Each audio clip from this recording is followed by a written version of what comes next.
Right bulletin లో మరొక breaking చూస్తున్నాం. ఏపీకి సంబంధించి ఏపీ ప్రజలకు మాజీ మంత్రి కాపు ఉద్యమ నేత ముద్రగడ పద్మనాభం లేఖ రాశారు.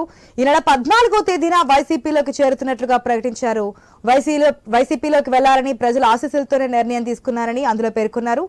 జగన్ ను సీఎం పీఠంపై కూర్చోబెట్టేందుకు ఎలాంటి కోరికలు లేకుండా పనిచేయాలని నిర్ణయం తీసుకున్నారన్నారు ముద్రగడ.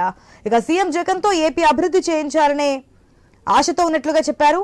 మీ బిడ్డరైన నేను ఎప్పుడూ తప్పు చేయలేదని, అవకాశాన్ని బట్టి తన ప్రయాణంలో పాల్గొన్నానని పిలుపునిచ్చారు ముద్రగడ.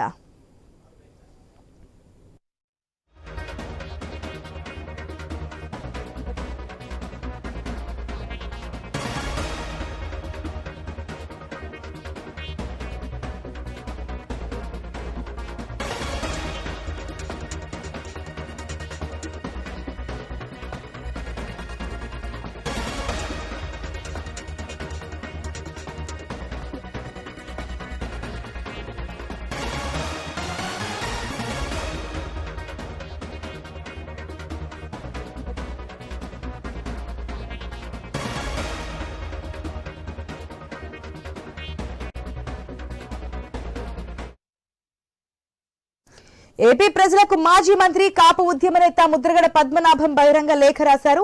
ఈ నెల 14వ తేదీన వైసీపీలో చేరుతున్నట్లుగా ప్రకటించారు.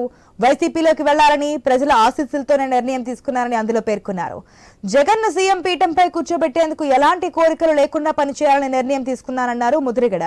సీఎం జగన్ తో ఏపీ అభివృద్ధి చేయించాలనే ఆశతో ఉన్నట్లుగా చెప్పారు.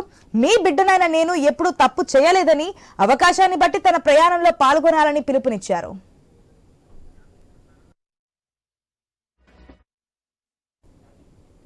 మనం ఆల్రెడీ స్క్రీన్ లో చూస్తాం. ఏదైతే ముద్రగడ ప్రజలకు రాసినటువంటి లెటర్ ని తను 14వ తేదీన వైసీపీ పార్టీలో జాయిన్ అవుతున్నట్టుగా నిన్నే చెప్పున్నారు. తనతో పాటు తన కుమారుడు కూడా. అయితే ఏ పదవి అంటే ఎక్కడ సీట్, అది ఎంపీ కావచ్చు, ఎమ్మెల్యే కావచ్చు, ఏ సీటు కూడా ఆశించట్లేదు. ఒకవేళ దేవుడు దయ వల్ల జగన్ గెలిస్తే, ముఖ్యమంత్రి అయితే ఏ పదవిని ఇస్తే తీసుకుంటానండి. ఇప్పుడు దానికి సంబంధించిన లెటర్ ని మనం చూస్తున్నాం. దీనికి సంబంధించి పూర్తి అప్డేట్స్ మా ప్రతినిధి రాజేష్ అందిస్తారు. ఎస్ రాజేష్. థ్యాంక్ యూ ఆశ. ఏవైతే కాపు ఉద్యమ నేత ముద్రగడ పద్మనాభం ప్రధానంగా ఆయన లేఖలు రాస్తూనే ఉంటారు. ఎటువంటి నేపథ్యం చూసుకుంటే ఈ రోజు చూసుకుంటే ఆయన ప్రజలను ఉద్దేశించి అయితే లేఖ రాశారు. అయితే 14వ తేదీన వైఎస్ఆర్ కాంగ్రెస్ పార్టీలో తను చేరుతున్నానని, తాడేపల్లికి తన ప్రయాణంలో ప్రజలందరూ భాగస్వామి కావాలంటూ ఆయన పిలుపునిచ్చారు.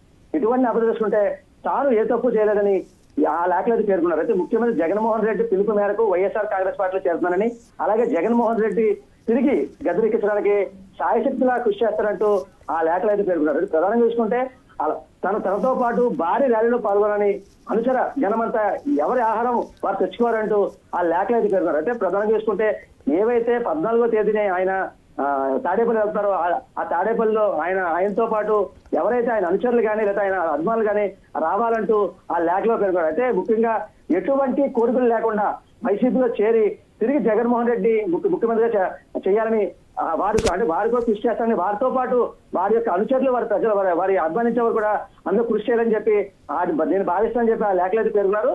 అయితే ప్రధానంగా చూసుకుంటే ఈ రోజు అయితే ఆయన రాసిన లేఖలు అయితే ఆయన ప్రధానంగా ఏవైతే అంటే 14వ తేదీని నేను జగన్మోహన్ రెడ్డి సమక్షంలో చేరుతున్నాను, నాతో పాటు మీరు కూడా రావాలి, అయితే వచ్చినప్పుడు మీరు ఏవైతే దానికి సంబంధించి ఆహారాలని మీరు తెచ్చుకోవాలని చెప్పి ఆ లేఖలో అయితే ఒక కామెడీగా రాసినట్టయితే కనబడుతుంది. అయితే ముఖ్యంగా చూసుకుంటే ఏవైతే జగన్మోహన్ రెడ్డి అభివృద్ధికి దిశగా అయితే నేను కూడా అంటే అభివృద్ధి దిశగా ఆయన జగన్మోహన్ రెడ్డి వెళ్ళాలని, దాంట్లో కూడా ఏవైతే మొదటి పదనపంగా అడుగు వేస్తానని చెప్పి వారు ప్రధానంగా చెప్పడం జరిగింది.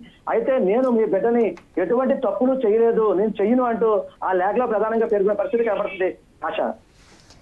కానీ రాజేష్, మనం చూస్తుండే మీరు చెప్పిన విధంగా ముద్రగడ లెటర్స్, అది కూడా ఎన్నికలు సమీపిస్తున్న తరుణంలో ఈ మధ్య కాలంలో వైసీపీలో ఉండడం, మళ్ళీ వైసీపీ నుంచి జనసేనలోకి టర్న్ కావాలనుకోవడం, బీజేపీలోకి వెళ్ళబోతున్నారంటూ ఊహాగానాలు, మళ్ళీ ఎట్టకేలకు వైసీపీలోనే ఉంటున్నారంటూ కూడా చెప్పినటువంటి పరిస్థితుల్లో ఆయన తీసుకున్న నిర్ణయాలని ప్రజల ముందు ఉంచే ఉద్దేశం అనుకోవచ్చు ఈ లెటర్.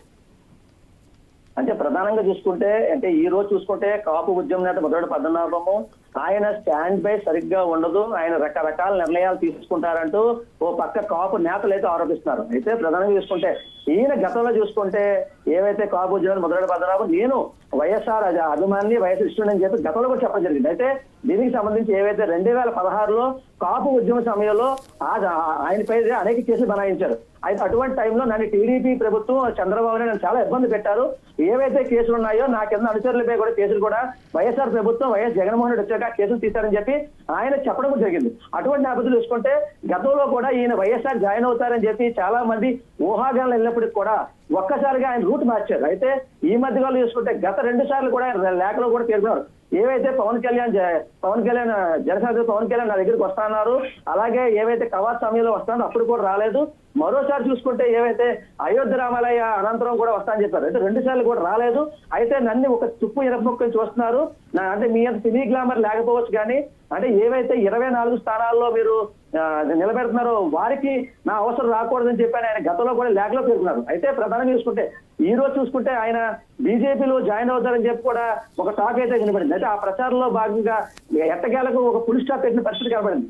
అయితే ఈ వారం రోజులు చూసుకుంటే ఒక పక్క ఉభయ గోదావరి జిల్లాల రీజనల్ కోఆర్డినేటర్ మిథున్ రెడ్డి, అలాగే ఎవరైతే ముఖ్య నేతలు కూడా వారి ఇంటికి వెళ్ళి వారితో మాట్లాడటం, అలాగే ఆయన 2 రోజుల్లో డెసిషన్ చెప్తానని చెప్పడం, అలాగే ఏవైతే నిన్న కూడా లేఖలో కూడా పేర్కొన్నారు. అంటే లేఖలో అయితే సంబంధించి నిన్న ఏవైతే పత్రికా సమావేశంలో కూడా నేను 14వ తేదీని చేరుతున్నాను, అలాగే 8 ఏళ్ళకి ఇక్కడ ఏవైతే కెర్లంపూడి నుంచి బయలుదేరి సుమారు 4 గంటల నుంచి 6 గంటల సమయంలో నేను పార్టీలో చేరుతానని చెప్పి వారి లేఖలో కూడా వారు చెప్పడం జరిగింది. ప్రధానంగా ఈ రోజు చూసుకుంటే ఆయన లేఖలో ఏవైతే ముఖ్యంగా అంటే దీనికి సంబంధించి అంటే నేను 8 గంటలకి కెర్లంపూడి బయలుదేరుతాను కాబట్టి కెర్లంపూడి అక్కడి నుంచి నాతో పాటు నా అనుచరు వర్గం అలాగే కాపు సామాజిక వర్గం నాతో రావాలని చెప్పి ఆయన లేఖలో కూడా పేర్కొన్నారు. అయితే ఈ సందర్భంలో కనబడింది. అయితే దీనికి అయితే మాత్రం ఏవైతే వైఎస్ఆర్ కాంగ్రెస్ పార్టీకి సంబంధించి అంటే దీనికి అంటే కాపు సామాజిక వర్గం వారికి అనుకువగా ఉంటది, అంటే కాపులందరూ తాటమే వస్తారని చెప్పి ఉద్దేశంతోనే వైఎస్ జగన్మోహన్ రెడ్డి ఎటువంటి వ్యూహాలు వేశారంటూ ఓ పక్క టీడీపీ కానీ లేదా జనసేన నేతలు కానీ ఆరోపించే పరిస్థితి కనబడింది. అయితే ప్రధానంగా చూసుకుంటే ఓ పక్క అంటే జనసేన నాయకులు కానీ బీజేపీ కానీ లేదా టీడీపీ కానీ అంటే ఆయన ఒక కాపు ఉద్యమ నేతగా ఉన్నప్పటికీ ఆయన పేరు ఆయన పరువు ఆయన తీసుకున్నారు అంటూ ఓ పక్క ఈ వీళ్ళు ఆరోపించే పరిస్థితి కనబడింది. అయితే రేపు 14వ తేదీని ఏవైతే కెర్లంపూడి నుంచి ఆయన వెళ్తున్నారో ఆయన వెనకాల ఎంతమంది అనుచర వర్గం వస్తారు, ఆయన క్యాడర్ ఎంతవరకు ఉందని చెప్పి మనం చూడాల్సిన అంశం. అయితే దీనికి సంబంధించి ఏవైతే కెర్లంపూడి నుంచి బయలుదేరే సమయంలో అంటే సుమారు ఈయన వెనకాల ఎంతమంది నిలబడతారు, అంటే దీనికి కాపు ఓటు బ్యాంకు ఎంతవరకు వెళ్తుందని చెప్పి అయితే ఓ పక్క వైఎస్ఆర్ కాంగ్రెస్ పార్టీ కానీ మరో పక్క ఏవైతే బీజేపీ జనసేన టీడీపీ అయితే ఎదురు చూసే పరిస్థితి కనపడని చెప్పొచ్చు. ఆశ.